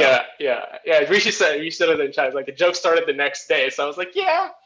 It's like you can't really get hung up on it. It's like it's over. Like you gotta just move on. So, but no, like along the way, I had the absolute pleasure of working with some of like the greatest students, right? Like Danny, Max, Ryan, Jordan just finished his grade 12 year now. So all those kids who were like dedicated full time. Noah and James were like the two scouting lead students, and yeah, it was incredible to like have them there and then be like, Pranit, it's okay. And like they moved on, they forgave me, and then like we all went on to do good things. So that was good. Sorry, chat's being like, jokes started the next day, memes came the right away, memes hit Reddit within minutes, but like, you know, at least Parth and I were just like, yo, we're gonna go easy on this. So some of your friends. Yes, some of my friends. Hey, Rishi, he was a drive coach, so he gets to meme all about it, all he can. So it's all good. It's all good. So you had this amazing, your entire first journey has been awesome. And there's been ups and downs, highs and lows, and it's been lots of fun. However, what was your journey after high school? What did your post-secondary look like? I always wanted to build something with hands. I wanted to design stuff, and I've always wanted to make it so whatever I work on, I wanted to see come to life. So I decided, like, hey, you know what's a cool way to do it? I built robots in high school. Let's see if I can turn a career out of it. So I went to University of Ontario Institute of Technology, the mouthful, or UOIT. I don't know what the new name is. I don't really care for it. I'm just going to leave it. And I studied mechanical engineering there for 5 years. Well, not because the fifth was because I did like a year off internship, not because I absolutely had to. And my co-op, actually my internship was at a company, Messier, Bugatti, Dowdy in Ajax, where they make like landing gears for aircrafts. So that was pretty sick. Like, I was working on the shop floor. I see like all these machines, and I see like these landing gears for aircraft. I mean, obviously you don't get to see them up close when you're at an airport.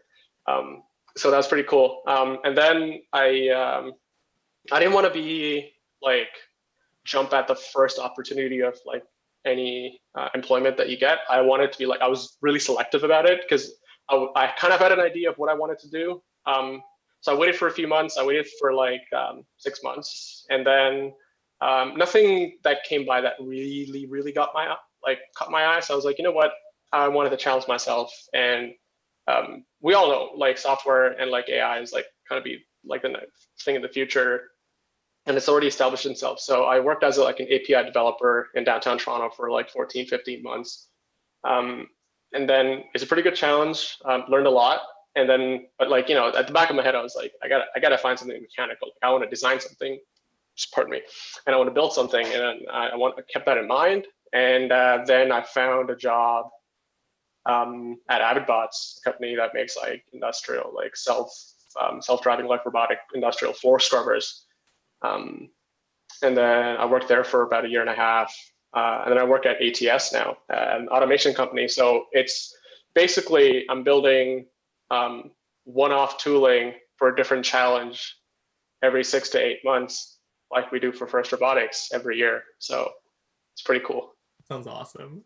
Yeah, that is very, I mean, it's really cool that at such an early stage in your career, you've had a lot of different diverse experiences, which have definitely shaped what you've done.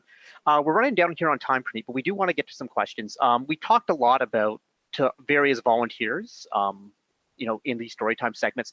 We have a question here for you. Pranit, we were really looking forward to emceeing the Carleton event this year. How did you get into emceeing?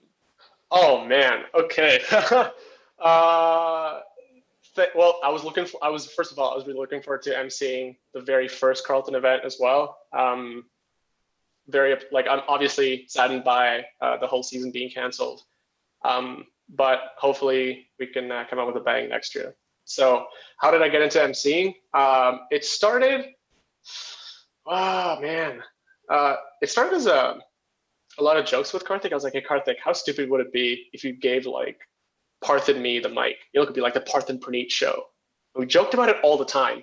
And then like and then I went to North Bay in 2016.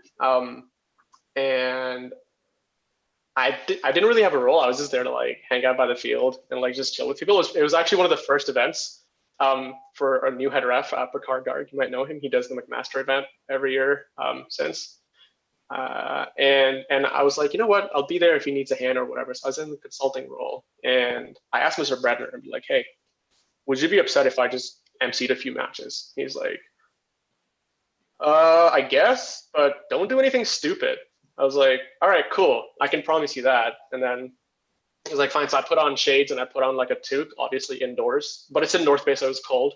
So I'm walking around, emceeing these matches, dressed like and I'm wearing like a green shirt and brown pants. I'm dressed like a tree in North Bay. And I was just like,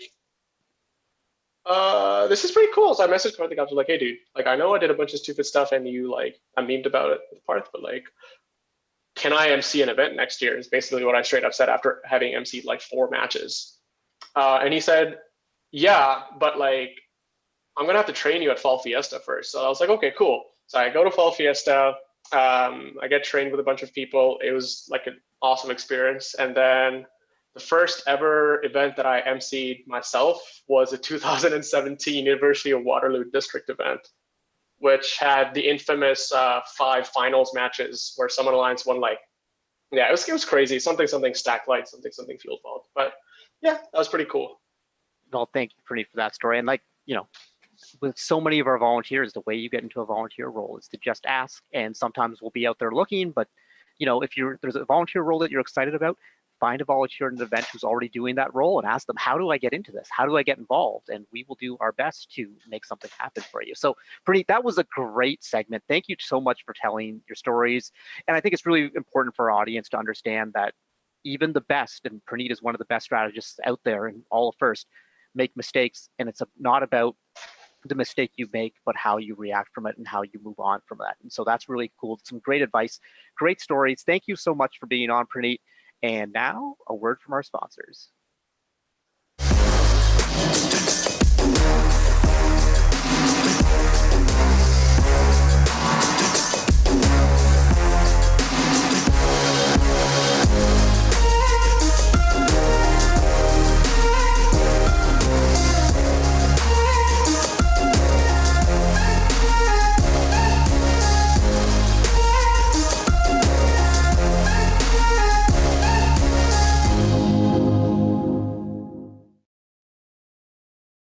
That's right, alumni. There's so much you can do. First just doesn't end, when you finish high school. There's so much out there. And, we've heard about it in Storytime. Pranit told some of his story, but there's just a lot of opportunities out there. So make sure you check all of that out. Now,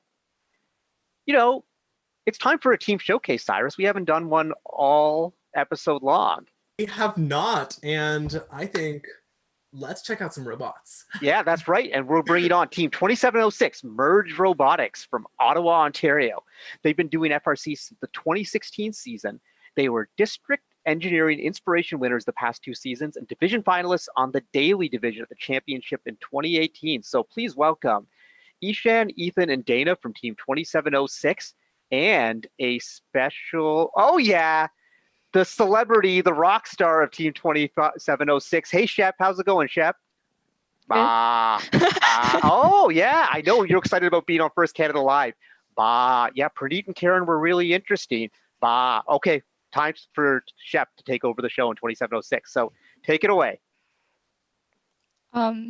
So hi, I'm Dana. I've been on Merge for 4 years. I'm in grade 11. And I am the lead on business during the build season, and at competition, I do scouting and cheer. Hi, I'm Ishan. I'm also from Team 2706. I'm a software programmer. I've been on the team since 2018. I'm a youth council member, and I'm in grade 11. Hi, I'm Ethan. This is my 5th year on the team. I'm on our team's design and fab during competition season. I'm also on our pit crew, and I'm our team safety captain. Our human safety captain, along with Shep.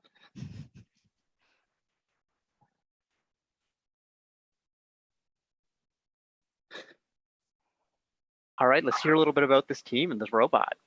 For sure. So Merge Robotics is a community-based team here in Ottawa, and we have nearly 50 students and 17 mentors. We have students from over 16 different schools across Ottawa, and we were founded in the 2016 season. We have a lot of connections to local and political executives, and we also are on a lot of news channels and places. Furthermore, we're really reliant on the community because the community is really important since we're community-based.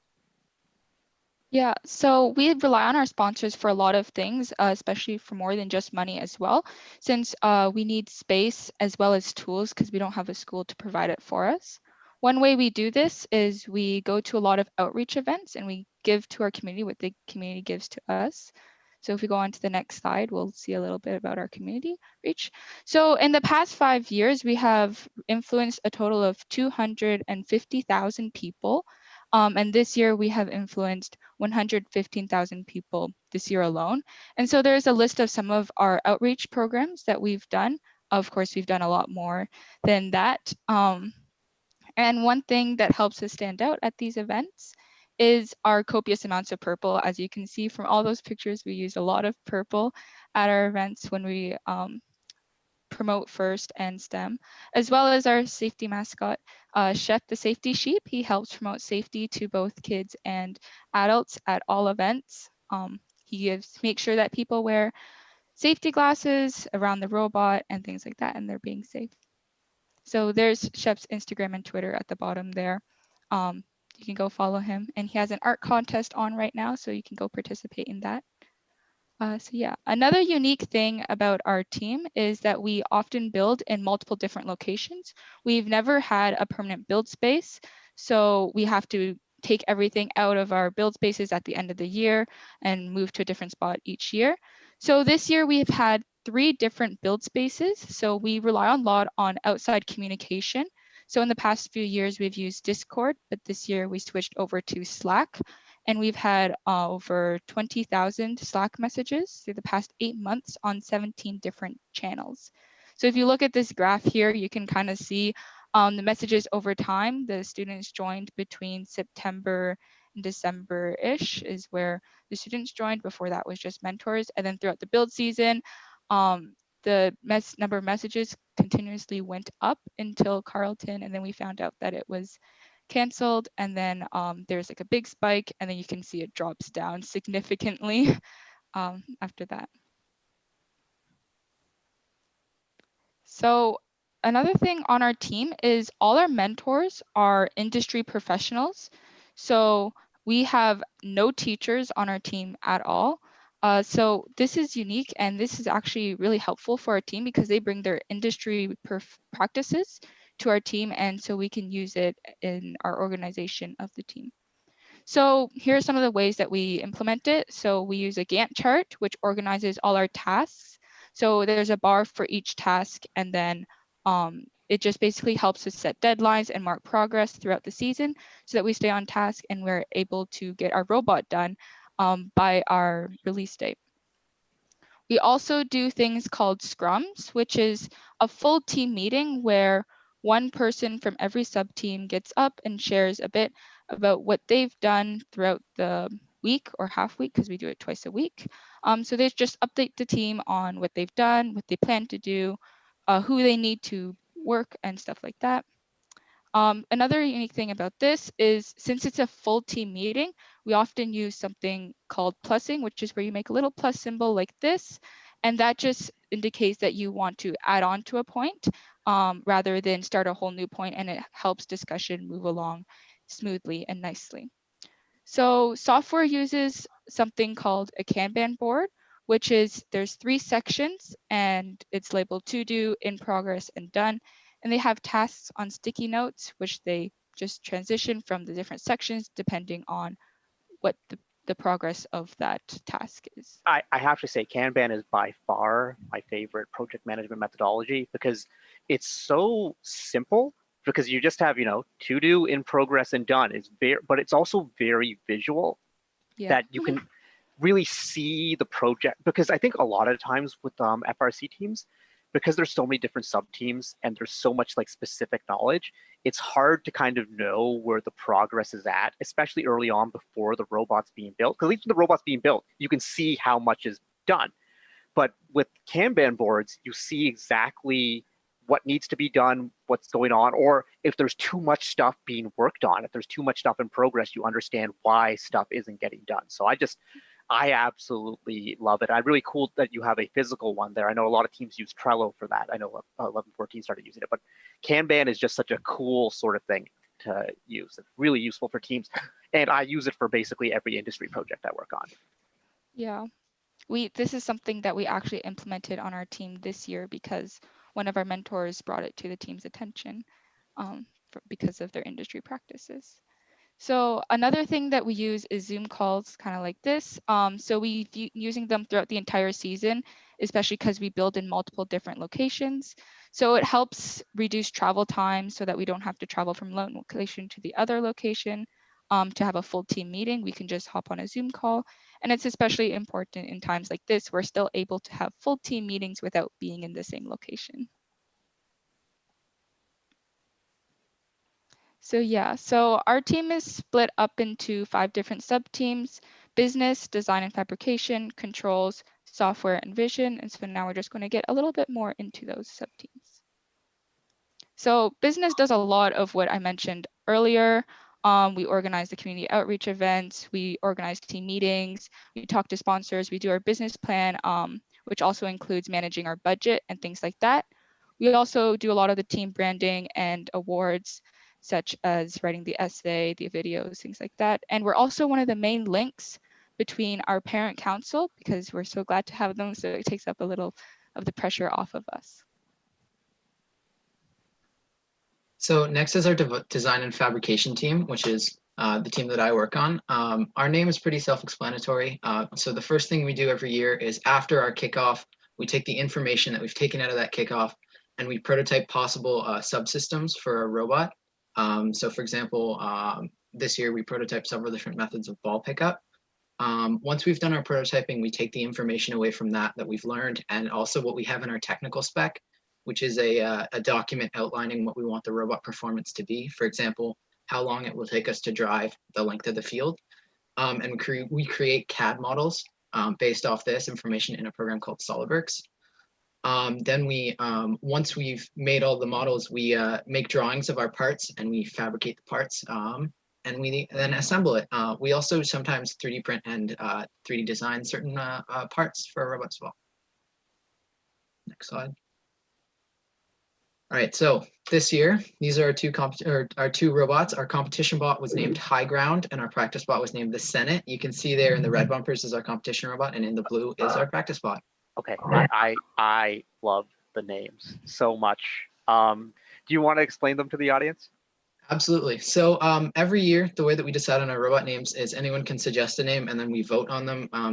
We progressively eliminate names until generally we have just 2 left, and then we'll choose based off that. And usually the names will either incorporate merge into it somehow, or it'll be kind of a reference to what this year's game is about. So since this year it was Star Wars themed, we took 2 of the most kind of well-known Star Wars quotes and we incorporated them into our robot name. Anakin, I have the high ground. That especially would have been appropriate if we got our climber working. So unfortunately, we didn't get to show that off at Carleton, but oh well. All right. So on the next slide, we wanted to kind of highlight one of our subsystems, which is our robot shooter this year. So over the summer, we'd realized in the 4 years previous, we'd never really built a ball shooter. We'd always kind of focused on other parts of the game. So we decided that we wanted to prototype a shooter just so that we could on design and fab work with it, and then on software kind of figure out the software for that. And you can see in the top right, that was our prototype shooter that we made over the summer. So we took a lot of the lessons that we learned from that and we incorporated it into our shooter this year. One difficulty that we faced was that we needed our robot height to be under 27 inches so that we could complete the trench run. So that gave us a bit of a space crunch, so there wasn't a ton of room. So something unique to our shooter this year was it was actually 3D printed. Because of our fab capabilities, we didn't have a great way to make a smooth, continuous curve. So we 3D printed it. Something that was really useful that we also found out about this is you can see in the bottom right, the top section of 3D printing can come off, and we can change that with longer or shorter parts. So we can change the exit angle. This means that we'd have either a kind of a higher or a longer arc, depending on what we wanted for the game. And in our shooter, we also used PID tuning to get more accurate shots between balls. Ethan, what kind of 3D printer, or I know a lot of teams are thinking about buying 3D printers or whatever. So what kind of 3D printer and material were you using? I'm not actually certain what 3D printer we used because it was one of our team members who printed it at home. He had a 3D printer and he graciously let us use the 3D printer. If you would like, I can find out what 3D printer we'd want for you, but I don't actually know. Yeah, if someone could dump that into chat at some point, that'd be great. If not, that's okay too. Sure. All right, we'll move on to the next slide. This is the next subsystem that we kind of wanted to highlight, which was our intake. We found out that there was kind of 5 capabilities that we wanted our intake to be able to have. Of course, we wanted to be able to quickly pick up the power cells. We wanted to be able to pick up them from both the ground and the loading station. We needed to reduce jamming because we found that when 2 power cells were in contact with each other, they're very sticky. They kind of would jam in intakes. And we also needed to, of course, stay within the perimeter at the start of the match. And we wanted to be able to incorporate a climber into our intake. So a couple interesting facts about this intake that we designed is the 2 kind of rollers that you can see there are geared at different speeds. So the top one is twice as fast at the bottom. This means if you drop a ball in it from the top roller will suck it in. And so we could either pick it up from the high section of the loading station or the low one. We had longer arms for more packaging. So because at the front of our robot, there was a lot of stuff there, we found that if we put the pivot at the back, we had more room to work with. And also you can see that spring there in the top left is a really big, really strong spring. It's 40 foot-pounds. Most springs are measured in inch-pounds. That's in foot-pounds. You couldn't bend that pretty much with your hands. But it was just strong enough so that when our arms were just about horizontal, they would float by themselves.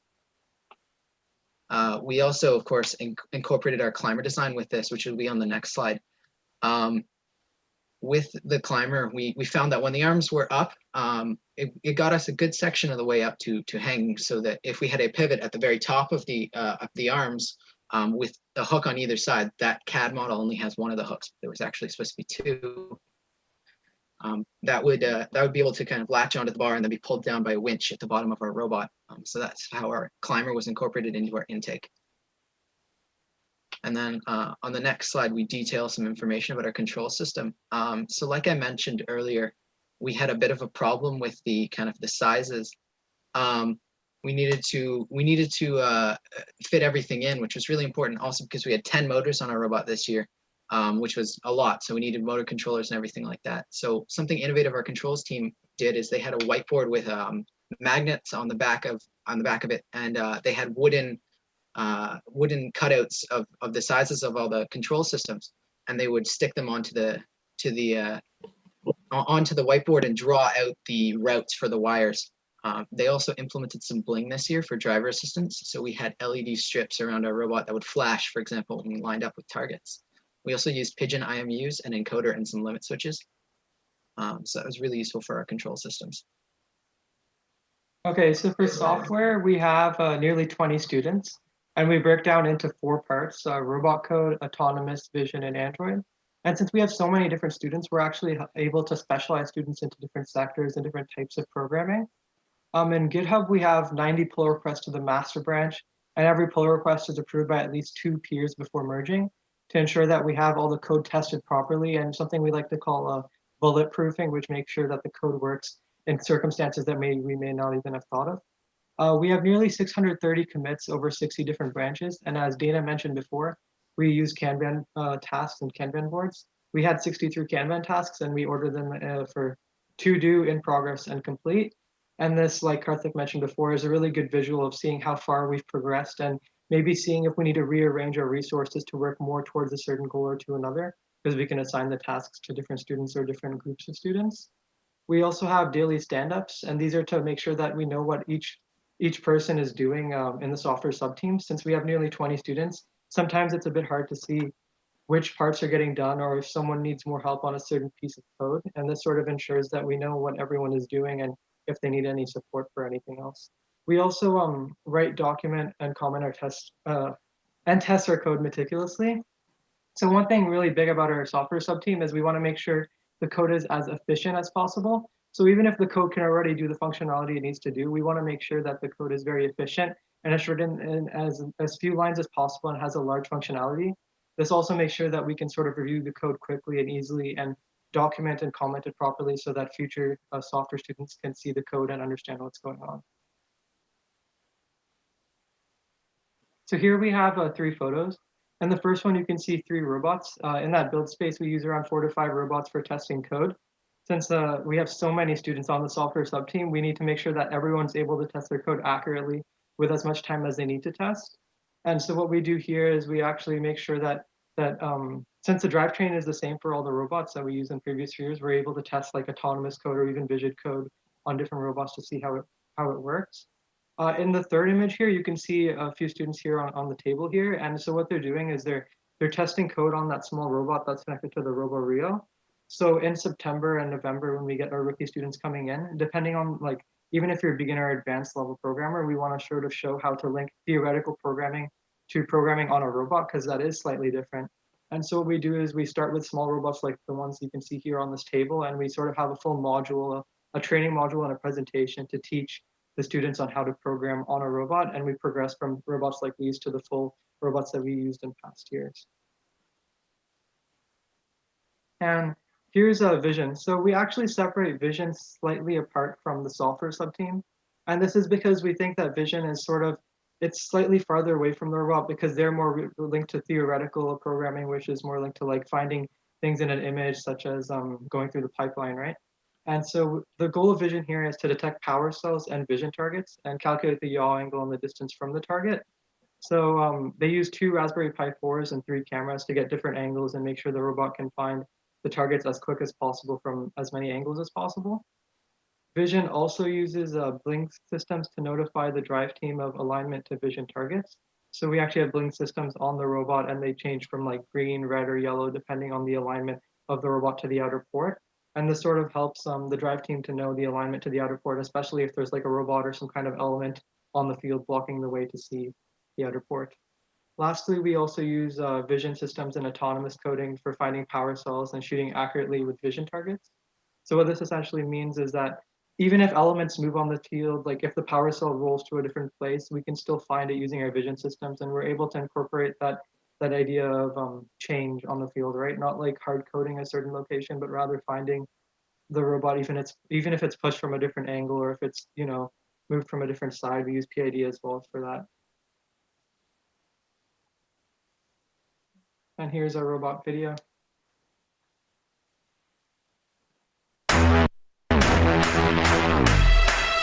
Yeah.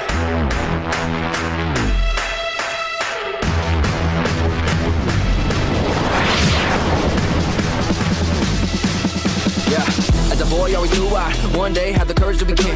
Yeah, time flew when I grew up. Now I'm ready for the promise that it brings.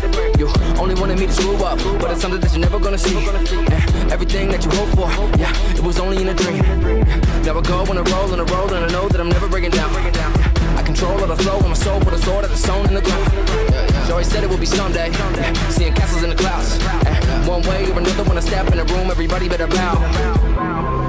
So be careful how you talk to me, 'cause there's only one king, and there's only one crown, and there ain't enough room for us both on the throne. It's about to go down, so you better start running, so you better start running, so you better start running, because I'm coming right now, because I'm coming right now.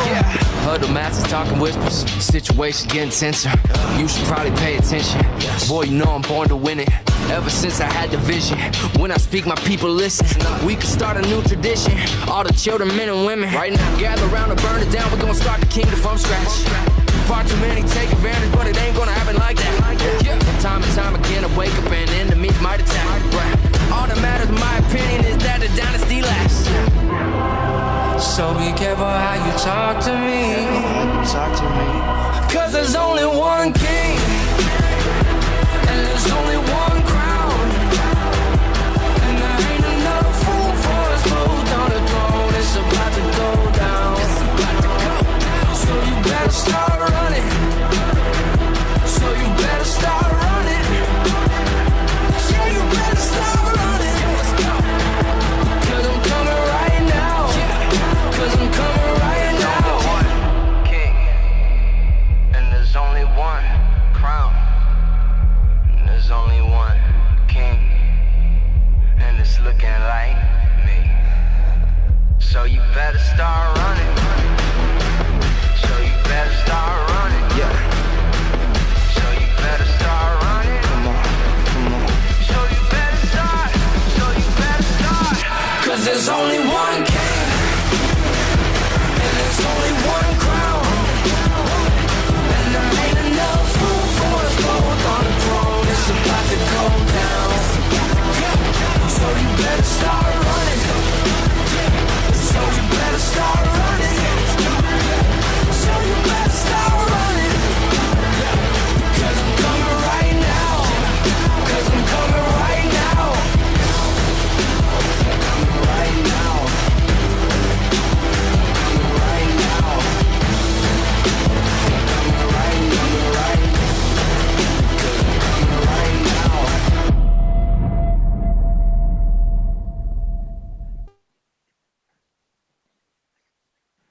Well, that was amazing.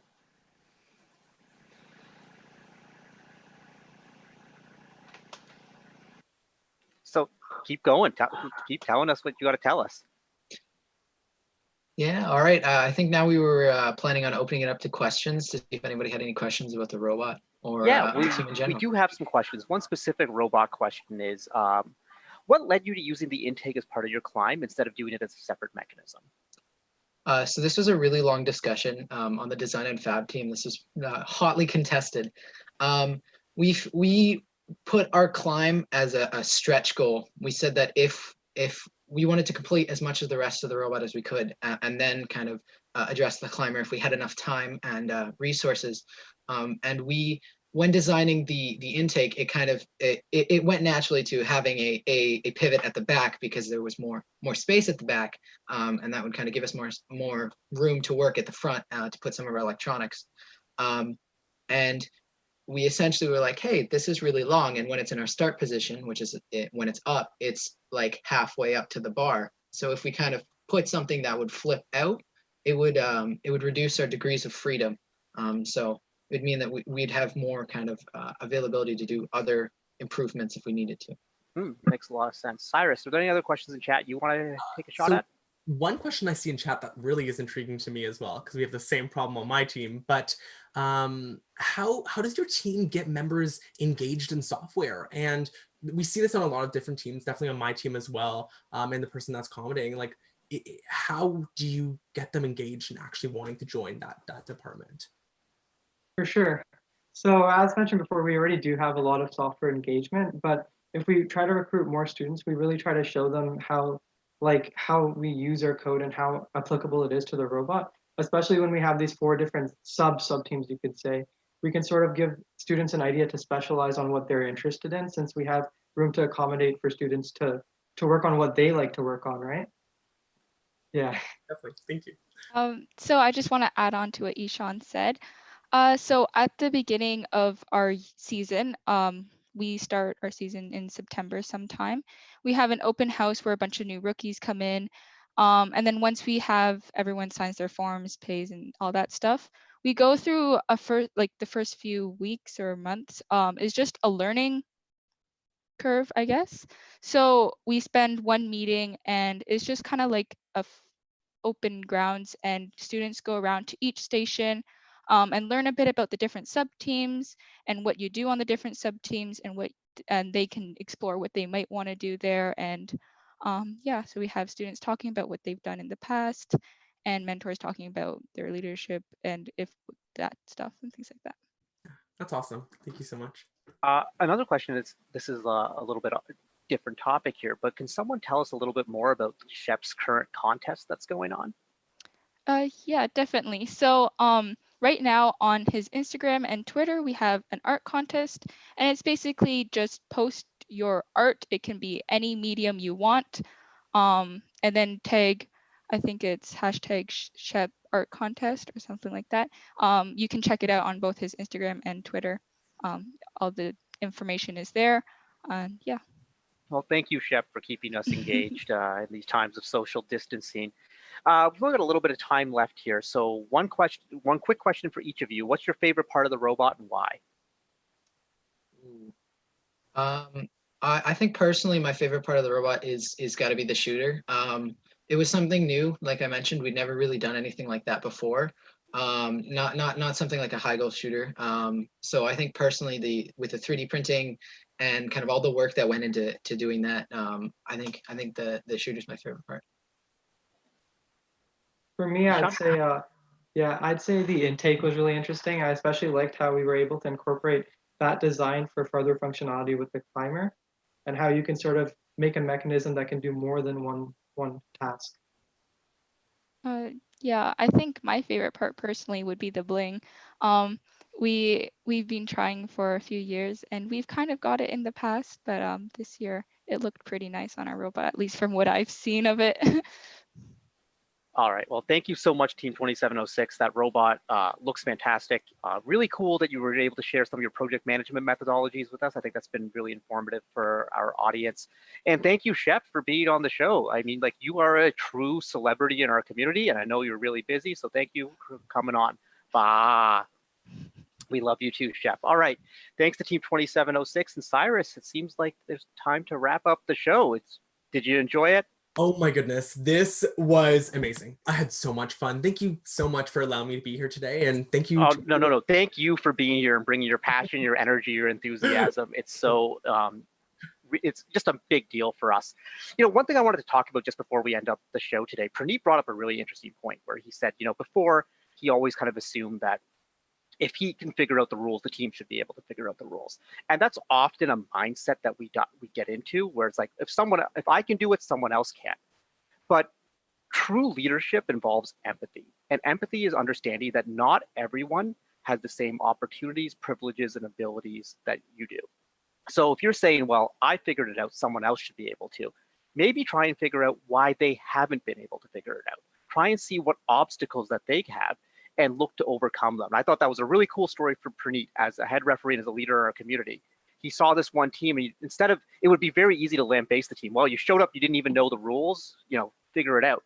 But he went and he took them through it step by step. And that's true leadership in a modern, graciously professional world. So thank you, Pranit, for sharing that story. And I thought that was a good lesson that we could finish things up with.